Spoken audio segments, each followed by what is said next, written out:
ये क्लब जो है आईएएस का हो गया, आईपीएस का हो गया, एफएस का हो गया, पायलट का हो गया, दलालों का हो गया। बहुत सारे विषय ऐसे रखे गए थे क्लब के बारे में जो टिप्पणियां राजनीति में कई बार कर जाते हैं। बहुत सारे तथ्य गलत थे।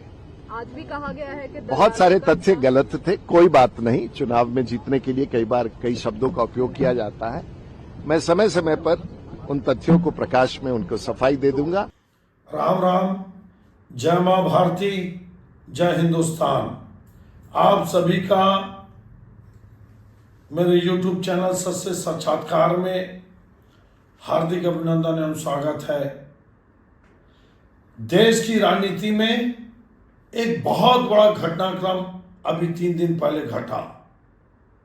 बहुत बड़ा घटनाक्रम।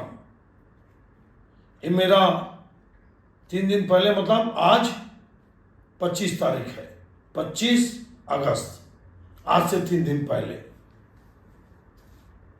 जब देश के बहुत प्रतिष्ठित चुनाव में अमित शाह जी के कैंडिडेट माने जाने वाले प्रत्याशी की बहुत बुरी हार हुई और एक प्रकार से ये कहा जाने लगा कि बहुत बड़ी मात अमित शाह जी के रणनीति को मिला है। क्या है मामला, आप सबको बताता हूं। और इस कॉन्स्टिट्यूशन क्लब में संवैधानिक क्लब में मेरे को जाने का सौभाग्य मिला। ये 1999 के आसपास की बात होगी, जब दिग्विजय सिंह जी, एन.डी. तिवारी जी, पंडित श्यामाचंद्र शुक्ल जी का एक कार्यक्रम हुआ था सिंचाई व्यवस्था को लेकर, डैम को लेकर, नदी नालों को लेकर। एक बहुत बड़ी इंजीनियरिंग की संस्था है देश स्थिर, उसने एक सम्मेलन किया था, उसमें मेरे को जाने का मौका मिला था। चुनाव होता है और अमित शाह जी के कैंडिडेट माने जाने वाले संजीव बालियान, जो पश्चिमी उत्तर प्रदेश के जाट समुदाय से आते हैं,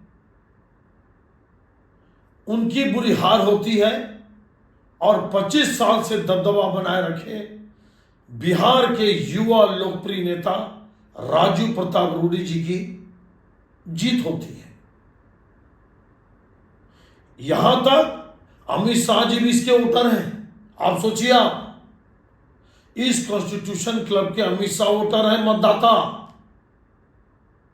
लोकसभा अध्यक्ष, इसके पदेन अध्यक्ष हैं, उपसभापति, उपराष्ट्रपति महोदय या आने वाले महोदया, जो भी महोदय, क्योंकि लगभग राधा किशन जी की जीत लगभग पक्की है, कहीं कोई गुंजाइश नहीं। और शहरी विकास मंत्री केंद्र के इसके उपाध्यक्ष हैं और इस क्लब का सबसे बड़ा प्रशासनिक पद है सचिव, जिसमें राजू प्रताप रूडी ने 100 वोटों से ज्यादा मतों से संजीव बालियान को हराया। Total vote 1295। कौन है मतदाता? लोकसभा और राज्यसभा के सांसद, पूर्व के और वर्तमान के। जैसे कॉफी हाउस में बैठने वाले जानते हैं, हिंदुस्तान का जो कॉफी हाउस का जो महत्व है, उसमें बड़े बड़े नेता, राजनेता, मंत्री, आईएएस, आईपीएस, इन लोग बैठ के देश, प्रदेश, समाज की गतिविधियों के बारे में चर्चा करते हैं। वैसे ही 1947 में स्थापित संविधान बनाने वाले सदस्यों के लिए यह संस्था का निर्माण हुआ। और ये जो नई बिल्डिंग है जो संसद से लगी हुई है, कॉन्स्टिट्यूशन क्लब की नई बिल्डिंग, इसका उद्घाटन 1965 में उस समय के राष्ट्रपति सर्वपल्ली राधाकृष्णन जी ने किया। ये बहुत बड़ी संस्था है जिसमें स्पोर्ट्स है, बिलियर्ड्स है, बैडमिंटन कोर्ट है, स्विमिंग पूल है, स्पा है, 2-2 रेस्टोरेंट है। एक आर्टिकल 21 जिसमें मुझे भी जाने को चाय नाश्ता भोजन करने का मिला, और एक जो है सांसदों का, उसका नाम है आपका the preamble restaurant. The preamble restaurant देश की महान विभूतियों से जुड़ी यह संस्था है। अब क्या होता है, निशिकांत दुबे जी को अमित शाह जी आगे लगते हैं, ये मेरा अपना कैलकुलेशन है, सुना। निशिकांत दुबे जी पूरी तरह से अमित शाह के लिए राजनीतिक तौर पर, देखिए बहुत लोकप्रिय नेता है, गोड्डा से तीसरी चौथी बार जीते, संथाल का इलाका है, यह चुनाव जीतना अपने आप में भाजपा के लिए बड़ा कठिन है। और बहुत विद्वान जब संसद में बोलते हैं तो भले विवाद पैदा होता हो, लेकिन दस्तावेज के आधार पर बोलते हैं। दस्तावेज, इन्होंने पूरी लॉबिंग की, खुला आरोप लगाया राजीव प्रताप रूडी के ऊपर। आप सुनना वीडियो। और इतना ताकत झोंकने के बाद अमित शाह जी के द्वारा, निशिकांत दुबे के द्वारा, मतलब भारतीय जनता पार्टी का एक बड़ा वर्ग या एक अमित शाह जी का गुट हराना चाहता था राजीव प्रताप रूडी जी को, जो बिहार के उस समय के नेता। सोचो आप, जब लोकसभा चुनाव में सीधा भिड़े थे लालू यादव से, सीधा लूट मची थी, फिर बाई इलेक्शन हुआ, और अभी लालू यादव की बेटी को हराए सारण से, रोहिणी आचार्य को। उस नेता के बारे में सोचो आप।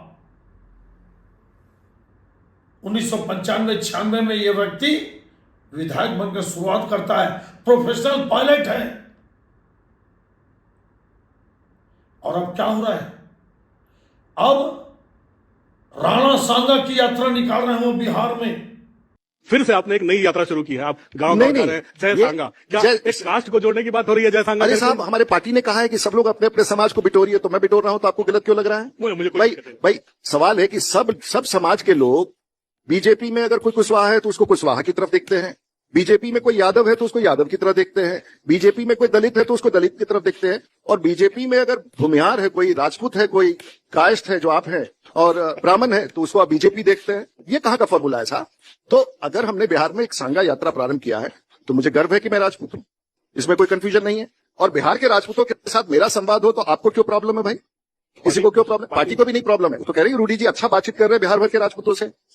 और कोई हम कहीं जाते हैं तो कोई दंगा करा के नहीं आते हैं, कोई लाठी चलवा के नहीं है, तलवार से किसी को काटते नहीं है, और अभी कौन जिंदा है ये सब नहीं बोलते हैं। हम जाते हैं तो अच्छी अच्छी बात समझा के आते हैं। हम कहते हैं कि सब लोगों को संभल करके पॉलिटिक्स करना होगा। आने वाले दिनों में मजबूती के साथ गरीबों के पीठ पर खड़ा रहने वाला समाज सांगा समाज है। और इसलिए आपको याद होगा 40 विधायकों ने, राजा भैया कुंडा के नेतृत्व में 40 राजपूत विधायकों ने मीटिंग करी। आपको बताऊं, मेरे को जो समझ में आ रहा है, लड़ाई प्राइम मिनिस्टर पद के लिए है। ये योगी बाबा को रोकने का एक प्लान हो सकता है, एक खेल हो सकता है, एक रणनीति का हिस्सा हो सकता है। क्योंकि अमित शाह जी इस बात को जानते हैं कि योगी बाबा को रोक पाना प्राइम मिनिस्टर के लिए बहुत कठिन है। लोग मेरे बोलते हैं, जब मैं कांग्रेस के बारे में बोलता हूं तो बोलते हैं भाजपा का आदमी है, जब भाजपा के खिलाफ बोलता हूं, भाजपा के नेताओं के खिलाफ, तो बोलते हैं कांग्रेस का आदमी है। आपको बताऊं, मैं 2013 में मेरी भविष्यवाणी थी कि मोदी जी को कोई नहीं रोक पाएगा, और फिर बोल रहा हूं आपको, मैं लोकसभा में भी बोला था, सीट चाहे जितनी है प्राइम मिनिस्टर मोदी जी बनेंगे। फिर आपको बोल दूं, मैं 2029 में भी अगर मोदी जी के नेतृत्व में चुनाव होगा तो मोदी जी ही प्राइम मिनिस्टर बनेंगे, और उसके बाद योगी बाबा को प्राइम मिनिस्टर बनने से दुनिया की कोई ताकत नहीं रोक सकती। जो जनता का मूड है वो मैं बोलता हूं। मेरी राजनीति अलग है। और जब मैं सत्य सरकार के टेबल पर बैठकर, चेयर पर बैठकर जब विश्लेषण करता हूं, समीक्षाकलन करता हूं, तो मैं निष्पक्ष होता हूं। जैसे कहा जाता है कि आचार्य चाणक्य जी 2 लालटेन रखते थे। जब अपना काम करते थे तो अपने पैसे का तेल जलाते थे, और जब राज्य का काम करते थे तो राज्य के पैसे से वो तेल जलाते थे। मैं भी कुछ कुछ वैसे ही हूं। जब राजनीति करता हूं वो मुरारी मिश्रा अलग है, और जब सत्य साक्षात्कार के जिम्मेदार टेबल पर बैठता हूं तो वो मुरारी मिश्रा निष्पक्ष पूरी तरह से बनने का और दिखने का भी प्रयास करता है, और मैं वैसे ही बेबाक बोलता हूं। राजपूत समाज भले संख्या में कम है, 3-4% पूरे देश में, लेकिन उत्तर प्रदेश, राजस्थान, बिहार, हिमाचल प्रदेश, ना जाने कितने प्रदेश, मध्य प्रदेश, आप राजनीति तो कर सकते हो, लेकिन इनके बिना चुनाव जीतना या सत्ता में टिके रहना बड़ा कठिन है। आपको मैं बता दूं, बहुत कठिन है, असंभव तो नहीं है। तो ये लड़ाई कॉन्स्टिट्यूशन क्लब की लड़ाई, 690 वोट पड़े 1295 में, और 100 वोट से ज्यादा राजू प्रताप रूडी जी जीते। बहुत पावरफुल पोस्ट। 11 सीसीआई का चुनाव हुआ, कॉन्स्टिट्यूशन क्लब ऑफ इंडिया का 11 मेंबर जो संस्कृति के अध्यक्ष बनते हैं, सचिव और कोषाध्यक्ष, इन्हीं में से 11 में से संस्कृति विभाग है सिकंदर स्पोर्ट्स है। 14 में 11 जीते। कौन जीते? नरेश अग्रवाल यूपी के, प्रदीप गांधी जी पूर्व सांसद राजनांदगांव, ये चुनाव जीते 11 में। कमल नारायण देव जी शायद उड़ीसा से, वो चुनाव जीते। डीएमके के 2 सांसद जीते। ये पूरे देश का क्लब है, ध्यान रखना। मतलब देश में, जिस देश के क्लब के अंदर देश के महान विभूतियां बैठती हो, वो अपने आप में कितना महत्वपूर्ण है। और जिसमें अमित शाह जी पूरी ताकत जो कैसा बताया जाता है राजू प्रताप रूडी को हराने के लिए, नहीं हरा पाए। भगवान भी तभी साथ देता है जब आप बहुत कुछ सत्य के पाले में आप बैठते हैं, तब भगवान साथ देता है। और योगी बाबा को, जैसे मोदी जी को बोला जाता है कि भगवान का आशीर्वाद है, वैसे योगी बाबा को, नहीं तो उत्तर प्रदेश जैसी जगह जहां आप पैदल नहीं चल पाते थे, लड़कियां का बेआबरू खुलेआम लूटा जाता था, डकैती, चोरी, हत्या खुलेआम थी। आज उत्तर प्रदेश भारत का सबसे सुंदर और स्वच्छ और विकसित राज्य की ओर अग्रसर है, योगी बाबा का कारण। बिना लाग लपेट के बात करते, सीधी बात, 1 रुपया का बेईमानी नहीं, 100% ईमानदारी और गरीबों के नेता।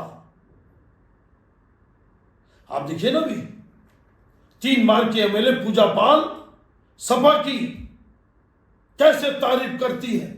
उनके पति राजू पाल को 9 दिन पहले शादी हुई थी, और अतीक अहमद माफिया, डकैत, डाकू, चोर, जिहादी दौड़ा कर 5 किलोमीटर मारा, 5 किलोमीटर तक दौड़ा के अतीक अहमद।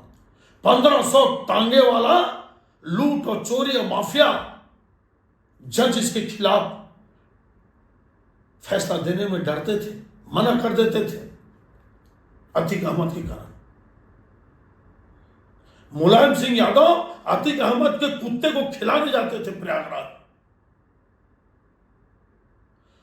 जलजला था, उसको मिट्टी में मिला दिए। और ये बात जब पूजा पाल, अति पिछड़ा गरीब की बेटी, विधवा जब बोली, तो वो एक दूसरा टोटी चोर आ गया, सनातन का द्रोही, देश की संस्कृति सभ्यता से खिलवाड़ करने वाला 1 मिनट के अंदर पूजा पाल को निष्कासित कर दिया। ऐसे लोगों का आशीर्वाद योगी बाबा को मिल रहा है।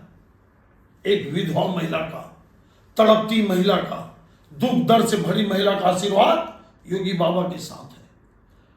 अब योगी बाबा को प्राइम मिनिस्टर न बने, उसका बड़ी प्लानिंग और रणनीति की जा रही है। मैं लोकसभा के समय बोला था, आप उत्तर प्रदेश में हार के कारणों को देख लेना यूट्यूब में।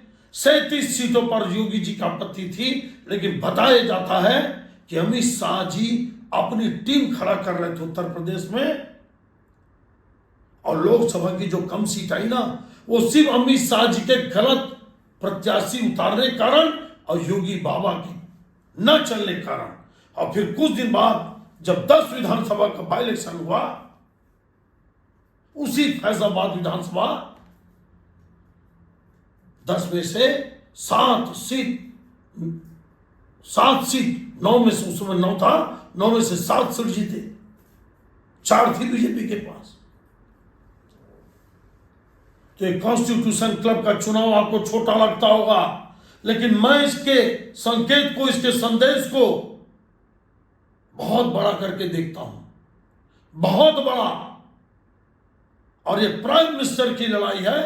राजपूत समाज से लेकर दबे कुचला समाज, उत्तर प्रदेश के 80 लोकसभा के सीट के मतदाता, बिहार के लोग योगी बाबा के साथ खड़े हो गए, और राजू प्रताप रूडी, राजा भैया जैसे लोग और 40 एमएलए उत्तर प्रदेश के सभी पार्टी के, ये सब एक होकर बिगुल फूंक दिए हैं।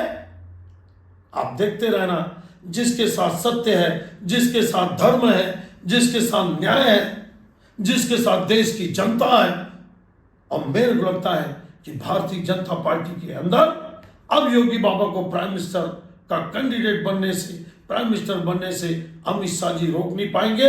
ये कॉन्स्टिट्यूशन यूपी चुनाव के, लोकसभा के बाद ये कॉन्स्टिट्यूशन क्लब का चुनाव ये साफ साबित करता है